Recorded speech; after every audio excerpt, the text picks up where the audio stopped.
কলম্বিয়ার সঙ্গে পয়েন্ট ভাগাভাগির মধ্য দিয়ে সর্বশেষ দল হিসেবে কোপা আমেরিকার ৪৮তম আসরের কোয়ার্টার ফাইনাল নিশ্চিত করে ব্রাজিল। গ্রুপ পর্বে ১ জয় ও ২ ড্রয়ে শেষ ৮-এর টিকিট কাটে ৯ বারের কোপা চ্যাম্পিয়নরা। টুর্নামেন্টের বাকি ৭ দল হলো Argentina, Ecuador, Venezuela, Canada, Colombia, Panama ও উরুগুয়ে। কোপার বর্তমান চ্যাম্পিয়ন আর্জেন্টিনা সর্বশেষ ২০২১ সালে ব্রাজিলকে তাদের ঘরের মাঠে হারিয়ে দীর্ঘ ২৮ বছর পর কোনো বড় আন্তর্জাতিক শিরোপা জিতেছিল আলবিসেলেস্তেরা। সেবার অ্যানহেল ডি মারিয়ার করা একমাত্র গোলে আর্জেন্টিনা ১৫তম কোপা আমেরিকা শিরোপা জয়ের পাশাপাশি প্রথম আন্তর্জাতিক ট্রফি স্পর্শ করেন লিওনেল মেসি।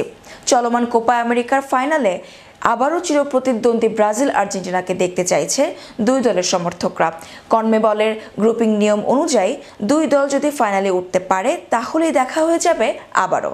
কিন্তু কোনো এক দল যদি ছিটকে যায় তবে আর সেই সুযোগ থাকবে না, কারণ ফাইনাল ম্যাচের আগে ব্রাজিল আর্জেন্টিনার সাক্ষাৎ হচ্ছে না।